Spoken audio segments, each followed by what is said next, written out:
Your lordship cannot be serious. Rebecca Hartwell kept her voice steady, though her hands trembled slightly as she clutched the eviction notice. The parchment, sealed with red wax, seemed to burn between her gloved fingers, each word a sentence of ruin for her family. Lord Maxwell Blackthorne leaned against the mahogany desk in his study, a cruel smile playing on his well-defined lips. The golden candlelight danced on his brown hair, accentuating the aristocratic features that made ladies of the court sigh with desire. For Rebecca, however, that face represented only arrogance and unchecked power. I am always serious when it comes to business, Miss Hartwell. His voice carried the authority of one born to command, each syllable pronounced with the precision of someone educated in London's finest schools. Your father incurred considerable debts. The Hartwell family lands now belong to me by legal right. Rebecca took a deep breath, fighting to maintain her composure. Her navy blue wool dress, though simple, had been carefully chosen for that audience. She knew her appearance at Blackthorne's manor would cause comment, but there was no alternative. With her father bedridden since the heart attack, she had become her family's only hope. My father served your lordship faithfully for over 20 years. Surely that must count for something. She raised her chin, her green eyes flashing with determination. Allow us time to gather the necessary resources. Maxwell laughed, a sound that echoed through the book-lined walls like the jingle of coins.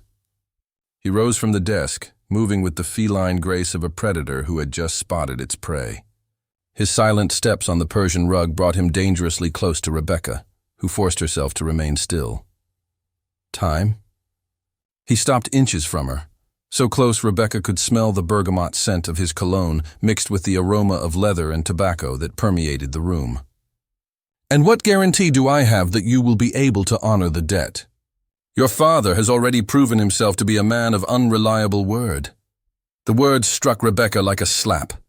Her father, Edmund Hartwell, had always been a man of integrity, working as the administrator of Blackthorne's estates with absolute dedication. That circumstances had led him to financial desperation did not erase decades of loyal service. How dare you defame my father's character? Indignation colored her cheeks crimson. He merely stole from me. Maxwell interrupted her with calculated coldness, watching how his words wounded her. Oh yes, Miss Hartwell. I uncovered small discrepancies in the ledgers. Insignificant sums to me, but which over the years accumulated into a considerable amount. Rebecca felt the world spin around her. It couldn't be true. Her father would never. But then she remembered the expensive medicines for her ailing mother, the clothes that mysteriously appeared in her wardrobe, the small luxuries they somehow managed to maintain despite growing hardships. I see you are beginning to understand. Maxwell drew closer still, his dominant presence filling all the space around her. Your father is a thief, and you are a thief's daughter. By rights, I should hand him over to the authorities. Please. The word escaped Rebecca's lips before she could stop it. She hated herself for showing weakness before that man. But the image of her father being dragged to prison was unbearable. Ah, now we come to the crux of the matter. Maxwell smiled again. But this time there was something different in his expression. His eyes slowly swept over Rebecca's figure, from her golden hair pinned in an elegant chignon to the curve of her hips beneath the modest dress. Perhaps we can reach an agreement. Rebecca felt a shiver run down her spine. The way he observed her made her feel exposed, vulnerable, as if he could see through her clothes to her most intimate thoughts. What kind of agreement? Her voice came out hoarser than she intended. Maxwell returned to the desk, pouring himself a glass of port wine. He offered no similar courtesy to Rebecca, another subtle reminder of his position of power. He drank slowly, savoring both the liquid and the moment of tension he had created. You are a remarkably beautiful woman, Miss Hartwell. His words dropped into the silence like stones into a calm pond. Intelligent, refined despite your humble origins, and possessing a dignity I find stimulating. Rebecca felt nausea rise in her stomach. She was beginning to understand where this conversation was heading, and every fiber of her being rebelled against what was to come. I have a proposal that will benefit both parties. Maxwell set down the glass and walked to the window, contemplating the formal gardens that stretched as far as the eye could see. "Become my mistress, and I will forgive your father's debts. More than that, I will ensure he retains his position and that your family lives comfortably under my protection." The silence that followed was deafening. Rebecca could hear only the accelerated beating of her own heart and the crackle of flames in the fireplace. She knew she should feel outraged, should slap him and leave with her dignity intact. But reality was more complex than the impulses of her pride allowed. "And if I refuse?" she finally asked. "Then your father will be arrested tomorrow.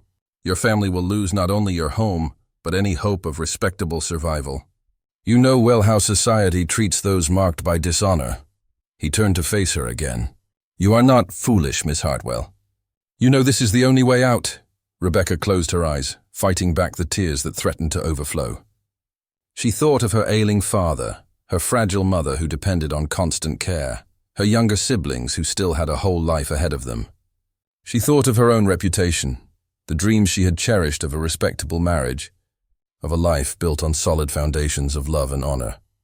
When she reopened her eyes, she found Maxwell observing her with an expression that mixed anticipated triumph and something harder to define. Genuine interest, perhaps, or simply the satisfaction of a collector about to acquire a particularly valuable piece. "If I agree." Her voice trembled slightly. "What guarantees will I have that you will uphold your part of the agreement?" "You have my word as a gentleman." Rebecca almost laughed at the irony.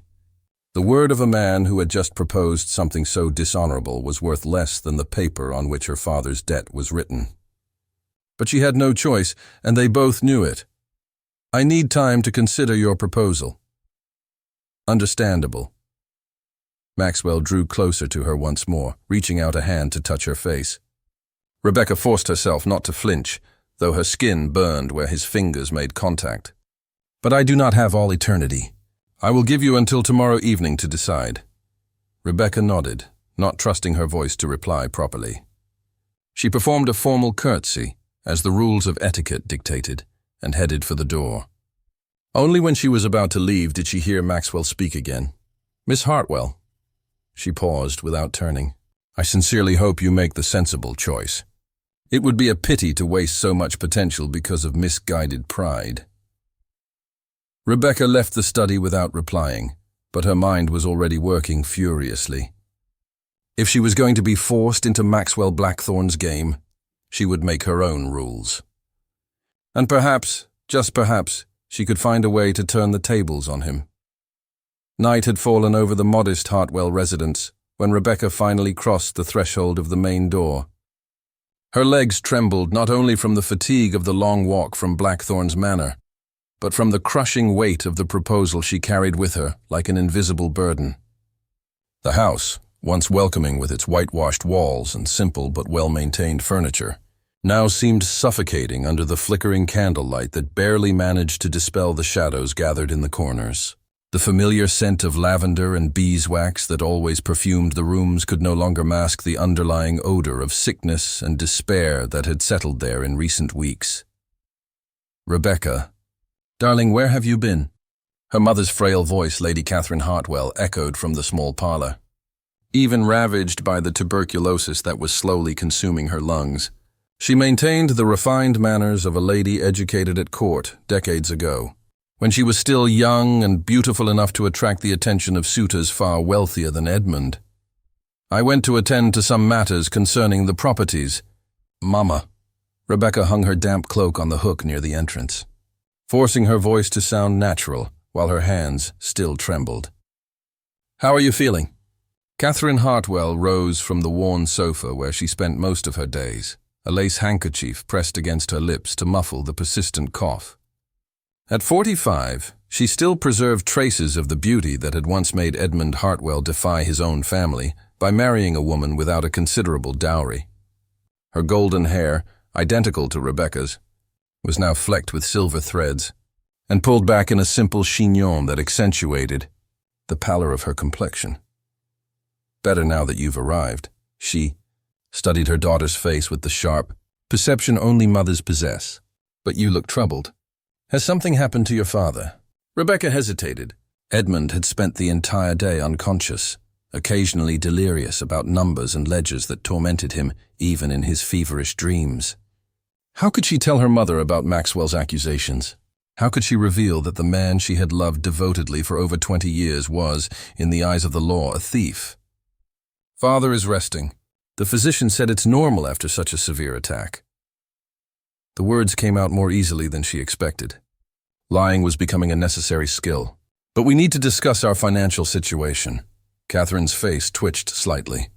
For weeks, they had avoided openly discussing the growing hardships, as if not speaking of them could somehow make them disappear. But reality had a cruel way of asserting itself, especially when it arrived in the form of eviction notices sealed with red wax. "Is it very serious?" Catherine sat down again, automatically smoothing the folds of her light blue cotton dress. It was a gesture Rebecca knew well, an attempt to maintain some semblance of dignity in the face of circumstances that threatened to destroy everything they relied upon. "Lord Blackthorne has discovered some irregularities in Father's ledgers." Rebecca chose her words carefully, watching her mother's face pale even further. "He is demanding full compensation and we have no way to pay." Catherine completed the sentence, her voice barely a whisper. "My God, Rebecca. What are we going to do?" The question hung in the air like a death sentence. Rebecca walked to the window, contemplating the small garden her mother cultivated with such tenderness. The roses Catherine had planted in her first year of marriage still bloomed stubbornly, their red petals looking like drops of blood under the moonlight. In a few weeks, others would tend those flowers, and the Hartwell family would be just an uncomfortable memory in the county's history, unless she accepted Maxwell's proposal. Perhaps there is a solution. The words escaped before she could stop them. Rebecca turned to find her mother observing her with an expression of cautious hope. "What kind of solution?" Rebecca felt her throat close up. How could she explain? How could she tell the woman who had raised her with so much love and care that the only way to save them would be to sacrifice everything she had taught her to value? Lord Blackthorne suggested an arrangement. Each word was like swallowing ground glass. "He is willing to forgive the debts in exchange for certain services." Catherine tilted her head, her brow furrowing slightly. For a blessed moment, Rebecca thought her mother might not understand the implications. But then she saw the exact moment realization settled in Catherine's blue eyes, followed by an expression of horror that shattered Rebecca's heart into 1,000 pieces. "No." The word came out as a whimper. "No, Rebecca. I will never allow you to sacrifice yourself in that way. We would rather face ruin with dignity than—" "And what will happen to Father?" Rebecca interrupted her, hating herself for using that argument but knowing it was necessary. "Maxwell has enough evidence to send him to prison. In his current condition, that would be a death sentence." Catherine clutched her hand to her chest, as if her daughter's words were physical stabs.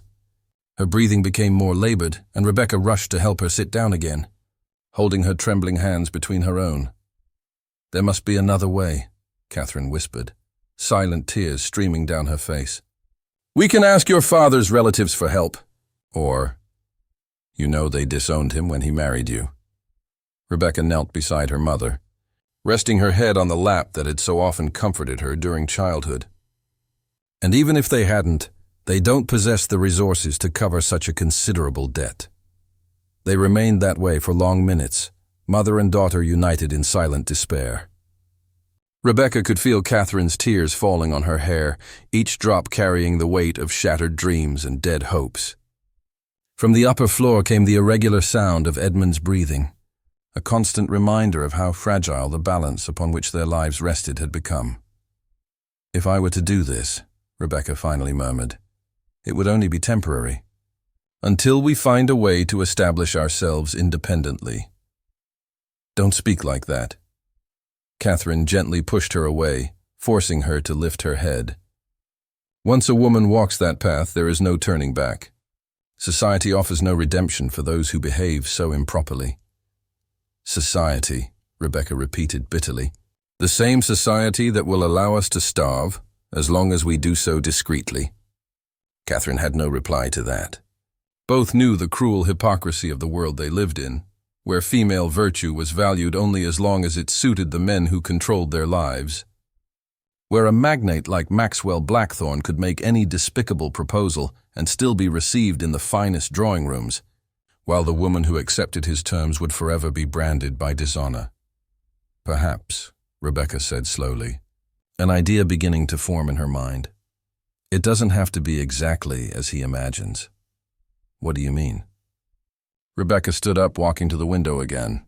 In the reflection on the glass, she could see her own image superimposed on the night landscape, like a ghost trapped between two worlds. For a moment, she allowed herself to imagine how different it would be if she had been born a man. Edmund could have taught her business. She could have studied at universities. She could have had the power to confront Maxwell on her own terms. But she had not been born a man. She had been born a woman in an age when that meant perpetual dependence, first on her father, then on her husband, always at the mercy of men who saw women as properties to be negotiated. Yet that did not mean she was completely powerless. "If I am forced to enter Maxwell Blackthorne's world," she finally said, "perhaps I can learn a few things about how he conducts his business. Powerful men make enemies, Mama, and enemies sometimes pay well for information." Catherine let out a stifled gasp. "Rebecca, that's dangerous. If he found out, he won't find out." Rebecca turned, and there was something new in her green eyes, a cold determination that hadn't been there that morning. "Maxwell Blackthorne thinks he knows me. He thinks I'm just a desperate young woman, willing to do anything to save my family. But he is mistaken." For the first time in weeks, Catherine saw a flicker of the courageous daughter she had raised. The girl who had never backed down from a challenge, who always found a way to turn defeat into victory. It was dangerous, reckless, potentially disastrous. But perhaps, just perhaps, it was also their only real hope. "May God protect you," Catherine whispered, and Rebecca knew that despite all her fears, she had her mother's blessing. Tomorrow evening, she would give Maxwell Blackthorne her answer, but it would not be the answer he expected. The ancestral oak that dominated the Hartwell estate's back garden had witnessed 3 generations of the family, its gnarled branches holding secrets whispered on summer afternoons and tears shed in harsh winters. It was under its protective shade that Rebecca always sought clarity when the most difficult decisions arose. And on that gray October morning, she needed the old tree's silent wisdom more than ever. She had slept little during the night, her mind working tirelessly to shape the outline of a plan that could either save them or completely destroy them. Maxwell's words echoed in her thoughts like a disturbing refrain. "Become my mistress." Simple, direct, humiliating. But perhaps within that degrading proposal, there was an opportunity he couldn't see. The sound of careful footsteps on the dry leaves interrupted her reflections. Rebecca turned to find Margaret Sinclair, her dearest friend since childhood, approaching with an expression of evident concern on her delicate face. Margaret, daughter of the local parson, possessed a serene beauty that contrasted with Rebecca's more tempestuous nature, her brown hair always impeccably arranged and her manners invariably gentle. "I received your message." Margaret sat beside Rebecca on the stone bench that Edmund had built years ago, when he still believed the future held only prosperity for their family. "Your maid said it was urgent." Rebecca studied her friend's face, wondering how much she could reveal without compromising her reputation as well. Margaret lived in a world protected by her father's respected position in the community, where the greatest scandals involved disputes over floral arrangements for the church altar. How could she understand the impossible choices presented to those who lacked such protection? "I need your counsel on a delicate matter." Rebecca chose her words carefully. "And your absolute discretion. You always have both." Margaret reached out to briefly touch her friend's arm. "Tell me what troubles you." Rebecca took a deep breath, watching her breath form small clouds in the cold morning air. "If you discovered that someone very close to you had committed a terrible mistake, something that could destroy your entire family, how far would you be willing to go to protect them?" Margaret's brow furrowed slightly, clearly intrigued by the hypothetical nature of the question. "I suppose it would depend on the gravity of the mistake and the consequences of inaction." "And what if the only way to protect that person was to sacrifice your own reputation?" "Your Honor?" The silence that followed was long and heavy. Margaret averted her gaze to Catherine's withered roses, their darkened petals falling one by one onto the damp soil. When she finally spoke, her voice carried a wisdom Rebecca hadn't expected from someone who had always lived such a sheltered life. "I believe true honor does not lie in what the world thinks of us, but in what we are capable of doing for those we love." Margaret turned to face her directly. "But I also believe that unnecessary sacrifices honor no one. Sometimes there are paths we cannot immediately see. And what if there were no other paths? Then I would pray for strength to do what was necessary, and for wisdom to do it in the most intelligent way possible." Margaret's words echoed in Rebecca's mind as they walked back to the house. Strength and wisdom. Perhaps that was precisely what she needed. Not just the courage to accept Maxwell's proposal, but the intelligence to transform it into something more than simple capitulation. The rest of the day passed in a succession of domestic tasks that served more to occupy her hands than her mind. Rebecca prepared broths for her father, read to her mother, organized the few belongings they might take if forced to abandon the house.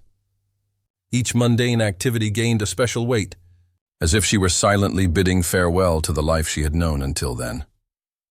When the sun began to decline on the horizon, painting the sky with shades of amber and scarlet, Rebecca knew it was time to leave for her rendezvous with destiny. She chose her most elegant dress, a dark green silk gown that accentuated the color of her eyes and that her mother had insisted on buying for her last Christmas, when they still believed there would be balls and courtships in her future. The bedroom mirror reflected a young woman who seemed to have aged years in just a few weeks.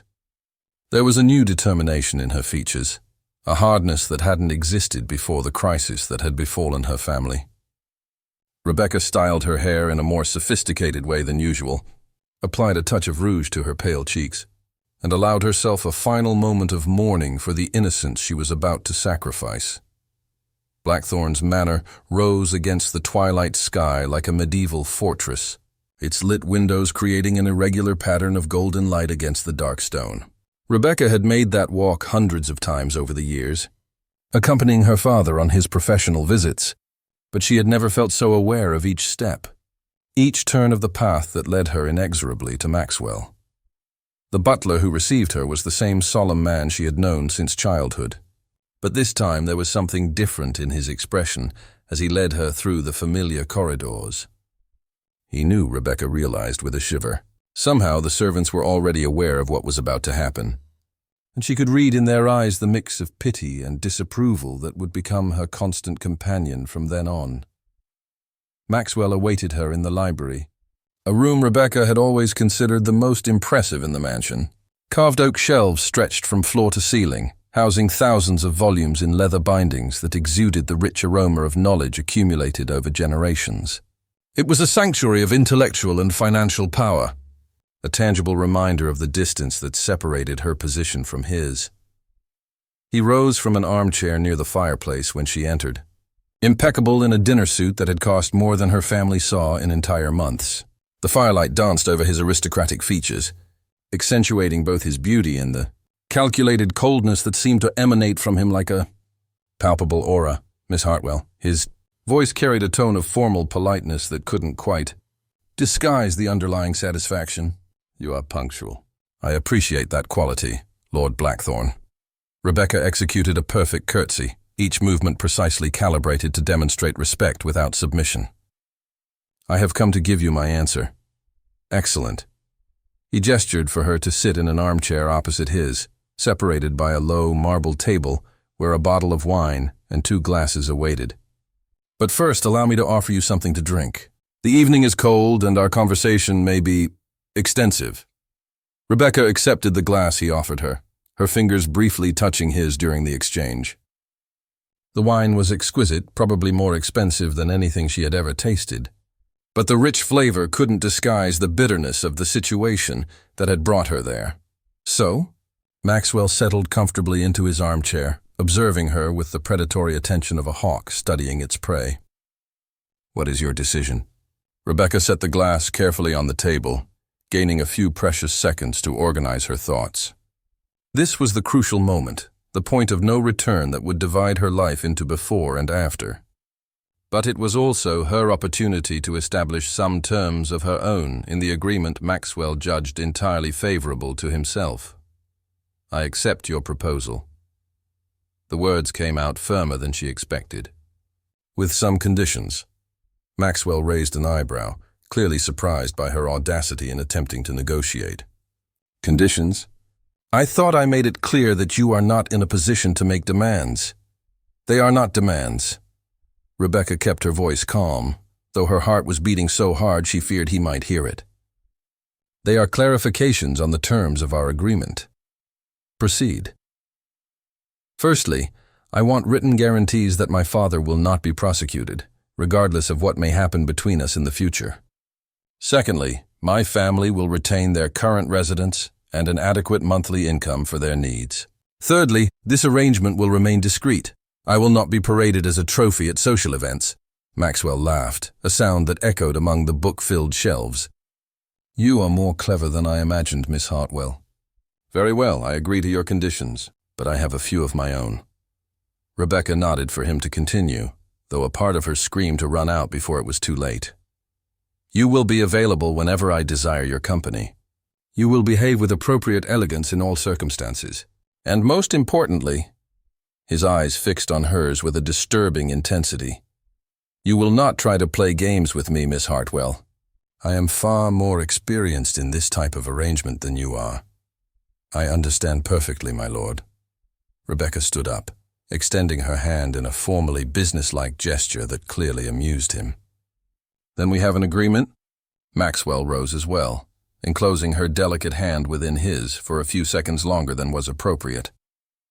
"We have an agreement, and I can say I greatly anticipate the developments of our new association."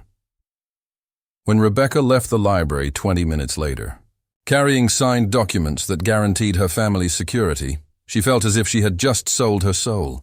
But she also carried something more, the knowledge that Maxwell Blackthorne had completely underestimated the woman with whom he had just made a pact.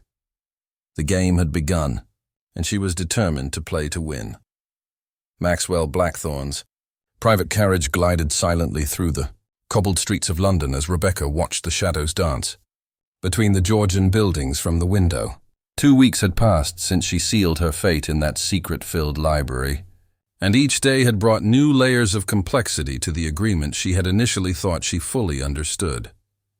Maxwell had proven to be a man of his word, at least concerning the financial aspects of their arrangement. The Hartwell family had been discreetly relocated to a smaller but comfortable property near their main residence. Edmund had received adequate medical care, and Catherine had sufficient resources to maintain the dignity she considered essential to her survival. The price of such generosities, however, proved more subtle and disturbing than Rebecca had anticipated. "I will be away for 3 days on business in the north of the country," Maxwell said, interrupting her reflections. His voice retained that tone of casual authority she had come to recognize as characteristic of men accustomed to never being questioned. "During that period, you will have free access to my London residence. I consider it important that you familiarize yourself with the environment where we will spend considerable time together." Rebecca turned to face him, noting how the light filtered through the velvet curtains created intriguing shadows over his aristocratic features. There was something between the lines of his words that piqued her curiosity, an excessive confidence that suggested carefully laid traps or, perhaps, unexpected opportunities. "Your generosity is notable, my lord," she chose her words carefully, maintaining the respectful tone he expected while her thoughts worked furiously to decipher his true intentions. "But would it not be more appropriate for me to remain in my current residence until your return?" Maxwell smiled, an expression that didn't quite reach his dark eyes. "Nonsense. A woman in your position must understand the tastes and expectations of her protector. Besides," he leaned slightly towards her, "I wish you to feel completely at ease in my home. After all, we will spend many intimate afternoons there." The blush that spread across Rebecca's cheeks was not entirely feigned. Despite her determination to turn the situation to her advantage, she couldn't help but feel moments of deep discomfort at the implications of their agreement. Maxwell interpreted her reaction as confirmation of her innocence, satisfied with the power he wielded over her. Maxwell Blackthorne's London residence, occupied a privileged position in Mayfair. Its 4 stories of lightstone rising majestically above the private gardens that separated the property from the bustling streets. Rebecca had visited the place only once before, years ago, when she had accompanied her father to a business meeting. At that time, she had observed everything through the eyes of a child impressed by the opulence. Now, every detail gained strategic significance. The maid who received her was a middle-aged woman named Agnes, whose respectful demeanor couldn't entirely conceal the curiosity in her eyes. Clearly, the nature of the relationship between Rebecca and her employer was no secret to the household staff, a reality that added another layer of humiliation to the already delicate situation. "Milord instructed me to show you the apartments that will be yours during your stay," Agnes said, leading her down a corridor decorated with portraits of Blackthorne ancestors who seemed to watch her with silent disapproval. "He also left specific instructions regarding your meals and activities."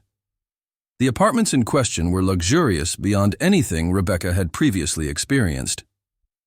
The main bedroom, decorated in shades of blue and gold, featured wide windows that offered views of the private gardens, an Italian marble fireplace, and a 4-poster bed that could comfortably accommodate an entire family. An adjacent dressing room had been stocked with dresses, shoes, and accessories clearly chosen to reflect Maxwell's tastes on how his mistress should present herself. More revealing, however, was the small study connected to the apartments, equipped with an elegant desk, engraved stationery, and a selection of books that suggested Maxwell expected her to spend considerable time there. Among the volumes, Rebecca noticed treatises on history, philosophy, and, curiously, several texts on economics and estate management. When Agnes withdrew, leaving her alone to adapt to her new surroundings, Rebecca finally allowed herself to relax the mask of composure she had maintained throughout the day. The magnitude of what she had agreed to hit her like a wave, leaving her momentarily breathless.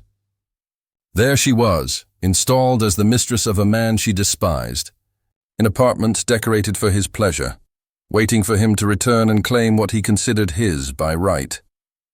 But as despair threatened to consume her, Rebecca forced herself to remember the reasons that had brought her there. She was not merely a victim of circumstances. She was a woman with a plan, however dangerous and uncertain it might be. And now, unexpectedly, Maxwell had offered her 3 days of unrestricted access to his personal stronghold. The first night was spent in careful reconnaissance. Rebecca explored every room she had access to, memorizing layouts, observing the servants' routines, identifying which areas remained locked and what secrets might be hidden behind seemingly ordinary doors. Maxwell's private library, located on the 2nd floor, became her main focus. Unlike the ceremonial library where they had sealed their agreement, this space had the air of being truly used, with papers scattered on the table, books open at specific passages, and correspondence that suggested far more complex business dealings than she had imagined.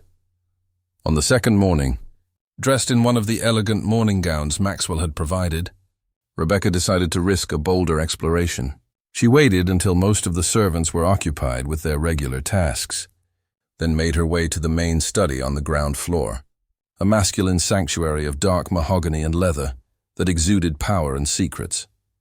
The main desk was covered with documents detailing land investments, lease agreements, and financial transactions involving extraordinary sums. Rebecca, informally educated by her father in the rudiments of estate management, could understand enough to realize that Maxwell's businesses extended far beyond the rural properties he officially owned. There were references to shipping companies, investments in textile factories, and agreements with merchants operating questionable routes. Even more intriguing were letters from foreign bankers, written in French and German, suggesting financial transactions that could violate British commercial laws if scrutinized too closely by the appropriate authorities. "Miss Hartwell?" Agnes's voice behind her made Rebecca startle, quickly backing away from the desk as if she had been burned. "Forgive me for startling you. I came to inquire about your preferences for luncheon." "Of course, Agnes." Rebecca forced a smile, hoping her agitation wasn't obvious. "Indeed, I was merely admiring the beauty of this study. Milord possesses exquisite tastes." Agnes watched her for a moment that seemed eternal, her experienced eyes noting details Rebecca feared she had revealed. Yes, my lord is very particular about his belongings, especially those of a private nature. The message was clear. Rebecca had been observed, and Agnes knew exactly what she was doing. The question was whether the maid would report her activities to Maxwell, or if she could be persuaded to maintain discretion. Rebecca decided to risk a more direct approach. "Agnes, may I rely on your discretion regarding household matters?" she asked, adopting the tone of a lady accustomed to having her wishes respected. "There are certain delicate matters related to my position here that I would prefer to keep private." Agnes inclined her head slightly, an expression that could indicate understanding or simply professional politeness. "Naturally, miss. Discretion is an essential quality in any respectable maid." Rebecca spent the rest of the day in growing tension, uncertain if she had gained an ally or made a dangerous enemy. When night fell, she retreated to her apartments, feigning to read one of the books Maxwell had provided while her mind furiously worked to process the information she had collected. Maxwell's businesses were clearly more extensive and questionable than his public reputation suggested. There was enough material there to cause him considerable embarrassment, perhaps even legal consequences, should it reach the right people. But how could she, a woman without connections or influence, effectively utilize such knowledge? The answer arrived the following morning, in the form of a letter Agnes brought with her breakfast tray. The envelope was made of expensive paper, sealed with wax she didn't recognize. Addressed simply to the lady in residence. Inside, a brief note written in elegant calligraphy. Certain information holds considerable value for those who know how to appreciate it. If you are interested in a discreet discussion of matters of mutual interest, a stroll through the gardens of Russell Square at 3 o'clock this afternoon might prove enlightening. A friend of justice. Rebecca read the message 3 times before burning it in the fireplace, her heart racing with a mix of fear and excitement. Someone knew of her situation, of her presence in Maxwell's house, and apparently was interested in what she might have discovered. It was dangerous, potentially disastrous, but it could also be exactly the opportunity she needed. At 2:30 in the afternoon, dressed discreetly and with her face partially hidden by a veil, Rebecca made her way to the gardens of Russell Square. The encounter awaiting her there would completely change the nature of her game with Maxwell Blackthorne. The gardens of Russell Square remained partially deserted that October afternoon, the golden leaves of the trees creating a natural carpet that muffled the sound of Rebecca's footsteps. She walked slowly along the winding paths, feigning to admire the late flower beds while her eyes discreetly scanned her surroundings in search of her mysterious correspondent. The answer came in the form of an elegantly dressed lady who approached a bench near the center of the garden. She appeared to be about 40 years old, her dark hair pinned in a sophisticated coiffure beneath a navy velvet hat. There was something in her posture that suggested refined education, but also a determination that transcended conventional expectations for a lady of her apparent social standing. "Miss Hartwell," the stranger said as Rebecca approached, her voice carrying a slight accent that might have been Scottish. "I am Lady Vivian Ashford. I believe we have matters of mutual interest to discuss." Rebecca sat cautiously on the bench, maintaining a respectful distance as she studied her interlocutor's face. Lady Ashford possessed striking features, with brown eyes that seemed capable of seeing through the most elaborate lies and a mouth that suggested both intelligence and unwavering determination. "How do you know of my situation?" Rebecca asked, opting for direct frankness rather than unnecessary subterfuge.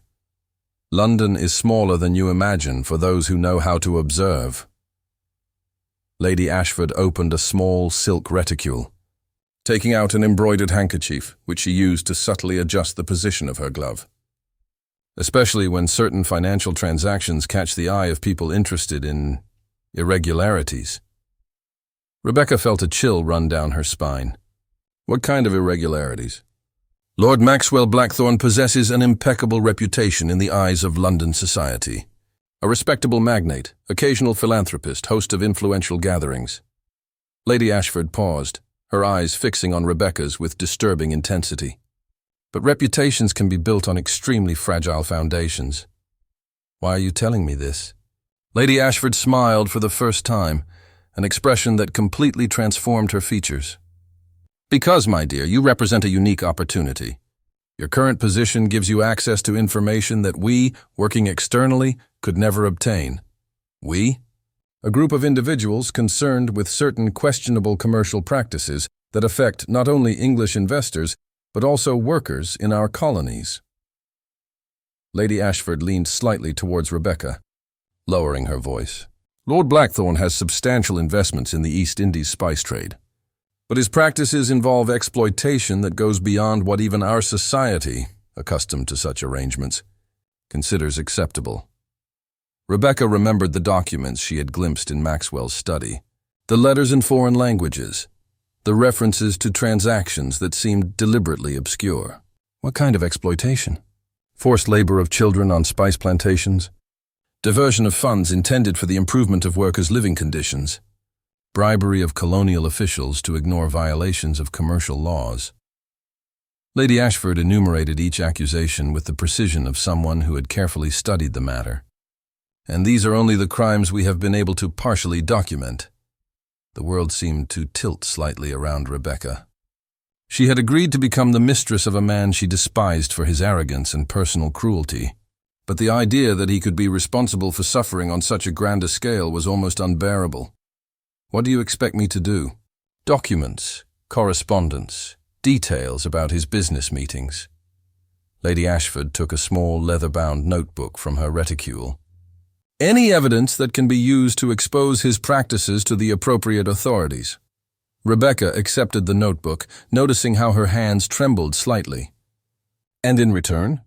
Protection for your family when all is over, sufficient resources to establish yourself independently, and the satisfaction of knowing you contributed to stopping considerable suffering. Lady Ashford rose, smoothing the folds of her dress. But I must be clear about the risks. If Lord Blackthorne discovers your activities, the consequences will be severe not only for you, but for all those you hold dear. After Lady Ashford's departure, Rebecca remained alone in the garden for over an hour, the notebook burning in her hands like a piece of glowing charcoal. The proposition completely transformed the nature of her situation. It was no longer just a matter of personal survival or private revenge. She was being invited to participate in something that could have repercussions far beyond her own life. When she finally returned to Maxwell's residence, she found Agnes awaiting her in the entrance hall with an expression that mixed relief and apprehension. "Miss, a message arrived from Milord." Agnes handed her a sealed envelope. "He will return tomorrow afternoon, a day earlier than anticipated." Rebecca opened the letter, quickly reading the lines written in Maxwell's elegant hand. He expressed eagerness to see her again, mentioned gifts he had acquired during his trip, and suggested they prepare a special evening to celebrate his return. The implications were too clear to be ignored. That night, alone in her luxurious apartments, Rebecca opened the notebook Lady Ashford had given her and began to transcribe everything she had observed during her exploration of the house. Every detail of the documents in the study, every name mentioned in the correspondence, every financial sum she had memorized. The work was meticulous and dangerous, but it also offered a sense of purpose she hadn't experienced since her family life had collapsed. The following morning brought an unusual bustle to the house. The servants prepared for their master's return with the efficiency of soldiers before a battle, cleaning, organizing, ensuring every detail was perfect to receive him. Rebecca watched the preparations with growing apprehension, aware that Maxwell's return would mark the end of her temporary freedom and the beginning of a much more perilous phase of her plan. Agnes brought her a dress she hadn't seen before, a creation in crimson silk embroidered with golden threads that had cost more than her family spent in an entire year. "Milord sent specific instructions regarding your attire for this evening," the maid explained, avoiding looking directly into Rebecca's eyes. "I understand." Rebecca touched the luxurious fabric, feeling nausea grow in her stomach. "Agnes, may I ask you a personal question?" "Certainly, miss." "How long have you worked for Lord Blackthorne?" Agnes hesitated for a moment before replying. 15 years, miss. Since I was very young. And in that time, have you seen other women in my position?" The silence that followed was eloquent. Agnes lowered her eyes, her hands unnecessarily busy with arranging the dress. "My lord is a man of specific needs," she finally said, her voice barely a whisper. "What happened to them?" "Some left when they grew tired of the life he offered.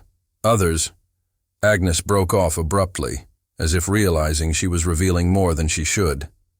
"Forgive me, miss. It is not my place to comment on my lord's personal affairs," but Rebecca had heard enough. Agnes's hesitation, the fear in her eyes, confirmed her worst suspicions about Maxwell's character. There was something in his history with women that went beyond mere aristocratic libertinism.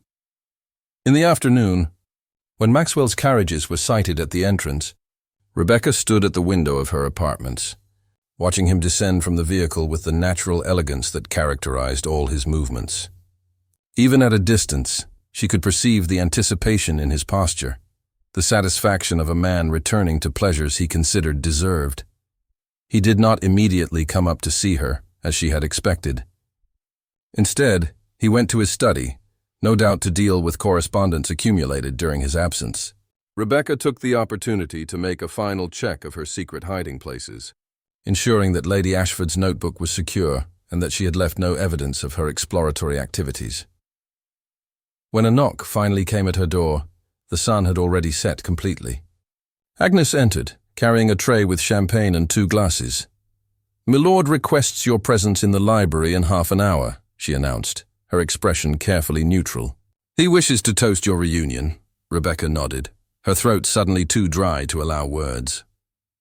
When Agnes withdrew, she turned to the mirror, contemplating the woman who stared back at her. The crimson dress transformed her into a creature she barely recognized, sophisticated and sensual in ways her respectable upbringing had never contemplated. But behind the imposed elegance, her green eyes held the steely determination that had sustained her through all recent trials. Half an hour later, Rebecca descended the stairs towards the library, each step echoing in the silent corridor like a countdown to the inevitable. The game that had begun weeks ago was about to enter its most dangerous phase, and she would need all her intelligence and courage to navigate the treacherous waters that awaited her. Maxwell stood by the fireplace when she entered, impeccable in his dinner attire, a smile of satisfaction playing on his lips. "My dear Rebecca," he said, offering her a glass of champagne, "how I have missed you." The champagne bubbled in the glasses as Maxwell watched Rebecca with the satisfaction of a collector admiring his most precious acquisition. The golden candlelight danced over the crimson dress he had specifically chosen for that evening, enhancing every curve of her silhouette in a way that made his eyes darken with barely restrained desire. "You are even more beautiful than I remembered," he murmured, approaching with the predatory grace Rebecca had begun to recognize as one of his most unsettling traits. These 3 days felt like an eternity. Rebecca forced a smile, raising her glass in a silent toast. The effervescent liquid burned her throat, but not as much as the intensity of Maxwell's gaze upon her. "Your absence was felt," she said, each word carefully calibrated to sound sincere without revealing her true feelings. Maxwell chuckled, a low, rich sound that echoed among the bookshelves. "Modesty becomes you, my dear, but I believe we both know that our relationship transcends mere social courtesies." He placed his glass on the marble table and extended his hand towards her. "Come. I wish to show you the gifts I brought from my journey."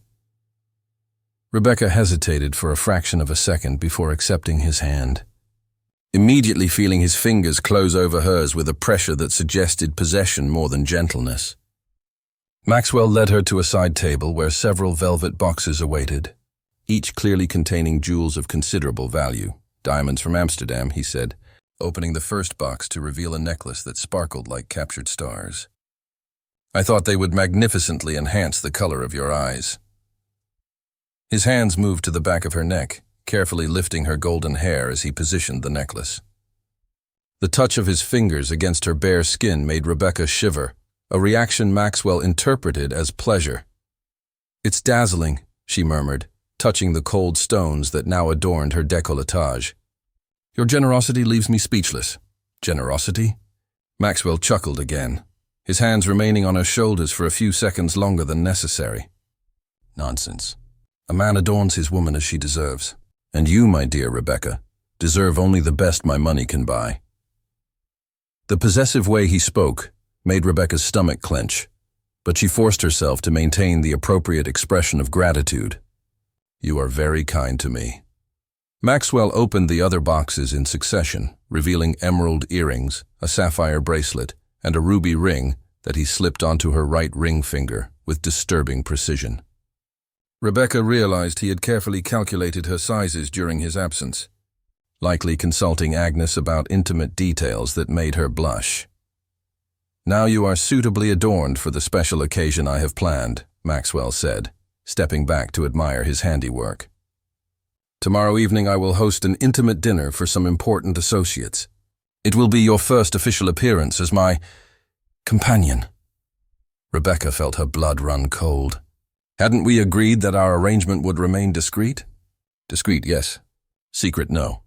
Maxwell poured himself more champagne, watching her with calculating eyes. "My associates are men of the world, Rebecca. They perfectly understand the nature of such relationships. Your presence by my side will merely confirm my good taste in matters of feminine beauty." The humiliation of the situation hit Rebecca like a slap. She would be displayed as a trophy, a demonstration of Maxwell's wealth and power. But at the same time, an opportunity presented itself. If he intended to include her in business meetings, she might gain access to even more valuable information for Lady Ashford. "I understand," she finally said. "What kind of associates?" "Merchants, investors, some gentlemen with interests in the colonies." Maxwell approached again, this time positioning himself directly behind her.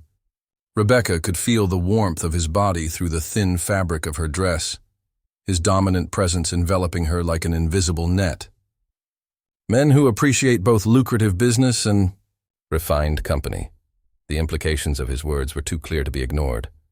Rebecca forced herself to remain still when Maxwell leaned in to whisper in her ear, his warm breath making her involuntarily shiver. "I expect you to behave in an exemplary manner," he murmured, his hands resting lightly on her waist. "These are important men, Rebecca. Their approval could be beneficial to your position here. And if they don't approve?" Maxwell chuckled softly, but there was an underlying hardness in the sound that made Rebecca regret the question. "Oh, they will approve. How could they not?" His hands slowly moved up to rest on her bare shoulders, his thumb tracing small circles against her skin. "You are exactly the type of beauty such men admire. Young, innocent, but with a touch of vulnerability that intrigues them." Rebecca closed her eyes, fighting the nausea that threatened to overwhelm her. The way Maxwell spoke of her, as if she were a commodity to be appraised by potential buyers, confirmed her worst suspicions about the kind of man he truly was. "My lord," a voice said behind them. Both turned to find Agnes standing at the library entrance, her eyes carefully fixed on the floor. "Forgive the interruption, but dinner is served." "Excellent." Maxwell offered Rebecca his arm, his demeanor instantly shifting to the formal courtesy expected in public. "I hope you have an appetite, my dear. The chef has prepared some of your favorite dishes." During dinner served in the elegant dining room, Maxwell regaled her with stories of his business trip to the north. He spoke of properties he had inspected, contracts he had negotiated, investments that promised substantial returns. Rebecca listened attentively, memorizing every detail that could be relevant to her secret activities. "The textile mills in Manchester are yielding extraordinary profits," he said, delicately cutting a piece of meat. "The demand for our fabrics in the colonies continues to grow, especially now that we have established new supply agreements." "New agreements?" Rebecca maintained a casually interested tone. "Partnerships with cotton producers in the Americas, more efficient shipping arrangements through the East Indies." Maxwell paused to drink wine, his eyes never leaving her face. "Tedious business for a feminine mind, I'm sure." "But very lucrative," Rebecca nodded, feigning disinterest as she mentally catalogued each piece of information. The shipping arrangements he casually mentioned could be exactly the kind of questionable operations Lady Ashford was investigating. After dinner, Maxwell suggested they retire to his private chambers for a more intimate conversation. Rebecca knew the moment she had dreaded since accepting their agreement had arrived, but she forced herself to maintain composure, as she accompanied him up the stairs. Maxwell's chambers were a display of masculine opulence, decorated in shades of dark green and gold, with mahogany furniture that exuded power and tradition. The four-poster bed dominated the room, its velvet curtains partially drawn in clear anticipation of what was to come. "You are very quiet tonight," Maxwell observed, pouring himself brandy from a crystal decanter. "Does something trouble you?" Rebecca went to the window, contemplating the moonlit gardens. "Just nervousness, I suppose. I am still adapting to the nature of our arrangement." Maxwell approached from behind, his hands resting on her shoulders again. "Nervousness is natural," he murmured, his lips almost touching her ear. "But unnecessary. I will be gentle with you." The words sent a shiver of terror down Rebecca's spine. There was something in the way he said gentle that suggested the exact opposite. She turned slowly to face him, forcing herself to meet his dark eyes. "Maxwell," she said softly, using his name for the first time since they had met. "Might I ask you a favor?" He raised an eyebrow, clearly surprised by the change in her tone.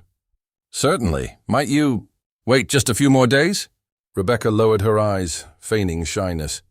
"I know I have rights over myself, but I am still emotionally adjusting to all of this." Maxwell studied her face for long moments, and Rebecca feared he might see through her performance.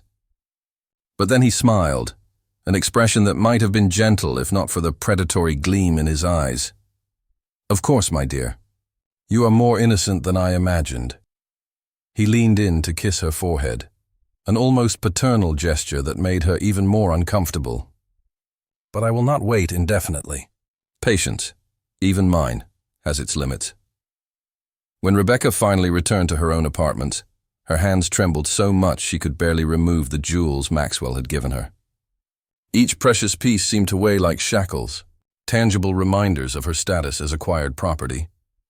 But as she prepared for sleep, her mind was already working on the details she had collected during the evening. The names Maxwell had mentioned, the references to colonial businesses, the shipping arrangements that could mask illegal operations. Everything would be meticulously documented in her secret notebook before dawn. The dinner the following night would be her first major test as a spy, her opportunity to gather truly valuable information.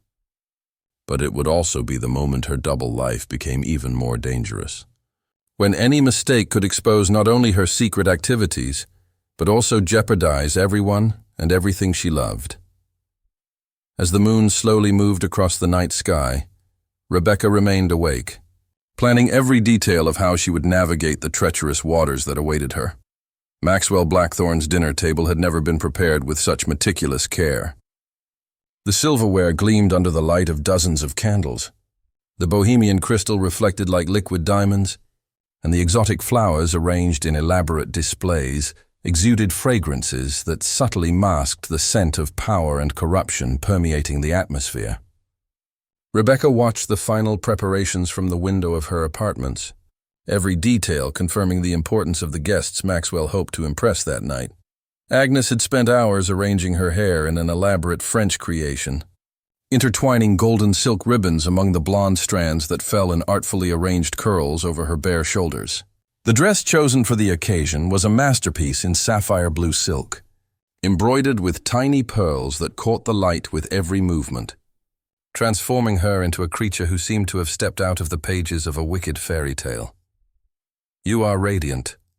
"Miss," Agnes murmured, adjusting the jewels Maxwell had insisted she wear. "My lord will be most pleased." Rebecca studied her reflection in the mirror, barely recognizing the sophisticated woman who stared back at her. In a matter of weeks, she had been transformed into an artificial creation, molded to satisfy the whims of a man who saw her as valuable property. But behind the imposed elegance, her eyes held the steely determination that had sustained her through all the humiliations. The sound of arriving carriages echoed through the inner courtyard, followed by the masculine voices Maxwell greeted with the calculated cordiality of an experienced host.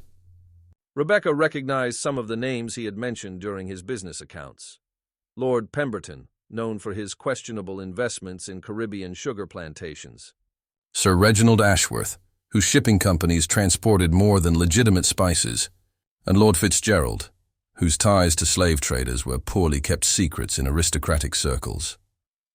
"Miss Hartwell," Maxwell's voice called through the door, accompanied by a discreet knock. "Our guests await the pleasure of your company." Rebecca took a deep breath, mentally adjusting the mask of docility she needed to maintain while her ears and eyes worked to capture every detail that could be useful to Lady Ashford. When she opened the door, she found Maxwell impeccable in his evening attire, but there was something different in his eyes tonight, an intensity that made her shiver.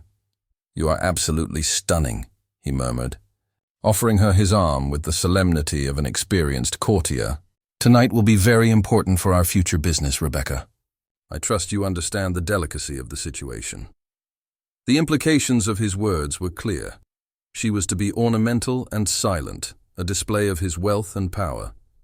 But Rebecca had learned that powerful men often underestimated female intelligence, especially when disguised by beauty and apparent submission.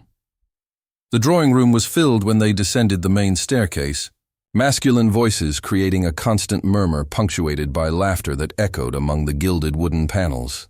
Maxwell's guests were exactly what she expected, middle-aged men with faces rubicund from wine and power, eyes that gleamed with ill-disguised greed, and manners that blended aristocratic refinement with casual cruelty.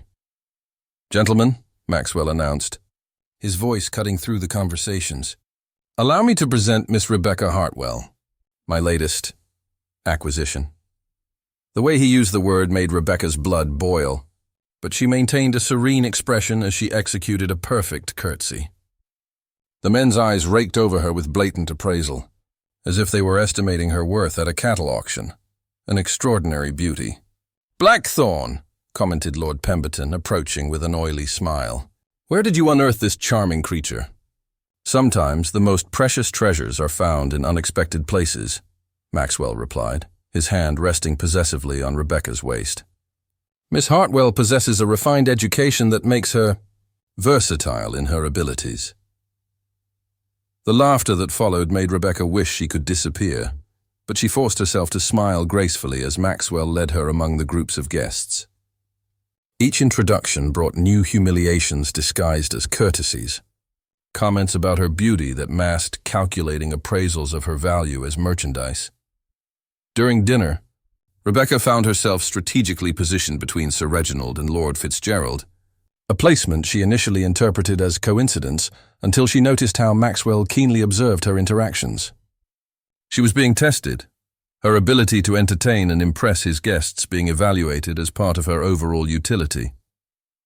"Miss Hartwell," Sir Reginald said, leaning towards her with obvious interest, "Blackthorn mentions that your father worked in estate management. An unusual education for a young lady." "Father always believed that knowledge was valuable regardless of gender," Rebecca replied carefully. "Though I understand such a perspective is too progressive for many." Lord Fitzgerald chuckled, a sound that carried decades of condescension. "Progressive, certainly, but perhaps useful in certain circumstances. A beautiful woman who also understands business can be an interesting combination." Rebecca noticed the exchange of significant glances between the men, a silent communication that suggested agreements far beyond her current understanding. But she also noted how their tongues loosened as the wine flowed, revealing details they would likely keep secret under more sober circumstances. "Our new investments in the spice plantations are yielding extraordinary returns," commented Lord Pemberton, addressing Maxwell primarily, but speaking loudly enough for others to hear. "Labor costs have remained surprisingly low, especially with our new methods of motivation." "Ingenious methods," Sir Reginald agreed, "though they require a certain discretion in communications with London. Colonial authorities sometimes display unnecessary scruples." Rebecca forced herself to maintain an expression of polite disinterest while mentally cataloguing every name, every reference, every detail that could be relevant to Lady Ashford. She was listening to confessions of crimes that affected thousands of people, disguised as casual business conversations between gentlemen. "Rebecca possesses a remarkable memory," Maxwell commented suddenly, his eyes fixing on her with disturbing intensity. She frequently surprises me with her ability to recall details from conversations she has heard only once. The seemingly casual remark sent a chill down Rebecca's spine. There was something in the way Maxwell spoke that suggested more than casual admiration for her intellectual abilities. Did he suspect something? After dinner, when the guests retired to the smoking room for cigars and brandy, Maxwell requested that Rebecca accompany them to serve liqueurs, a breach of protocol that confirmed her suspicions that she was being deliberately exposed to sensitive information. Maxwell's smoking room was a sanctuary of aristocratic masculinity, decorated with hunting trophies and portraits of warrior ancestors. The aroma of Turkish tobacco mingled with the leather of the furnishings, creating an atmosphere of power consolidated over generations. Rebecca moved among the men like an elegant phantom, serving drinks while her ears caught fragments of conversations that would reveal the true extent of the criminal operations she was investigating. "Have the shipments arrived without issue?" asked Lord Fitzgerald, accepting a glass of brandy from Rebecca's hands without even looking at her. "Perfectly," Maxwell replied. "Our contacts in Portsmouth ensure that certain goods pass through customs without excessive inspection. The initial bribe was substantial, but the returns have already justified the investment." Rebecca almost dropped the bottle she was holding. She was hearing explicit details of smuggling operations, including specific locations and methods of corruption. But when she looked up, she found Maxwell watching her with an indecipherable expression. "Careful, my dear," he said softly. "Fine crystal requires delicate handling." The underlying message was clear. She was being watched, every reaction being analyzed. Rebecca forced an apologetic smile and continued her tasks. But she was now aware that she was walking on even thinner ice than she had imagined. The night proceeded with increasingly compromising revelations. The men, intoxicated by wine and the sense of security in their aristocratic bubble, openly discussed schemes involving forced labor, tax evasion, bribery of government officials, and illegal transports that violated multiple international trade laws. When the guests finally departed, well after midnight, Rebecca was mentally exhausted from the effort of memorizing so many compromising details while maintaining the facade of a decorative ornament. Maxwell accompanied her to her chambers, his presence radiating dangerous satisfaction. "You behaved admirably tonight," he said, stopping at her threshold. "My associates were very impressed with you." "I trust I met your expectations," Rebecca replied, each word laden with double meaning.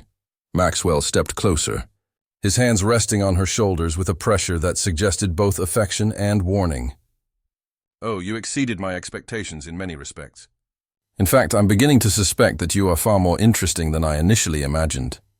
His eyes searched hers, and Rebecca saw there a calculating intelligence that made her realize how dangerously she had underestimated this man. Maxwell Blackthorne was not simply an arrogant aristocrat exploiting an advantageous situation. He was a seasoned predator who had detected something suspicious in his prey.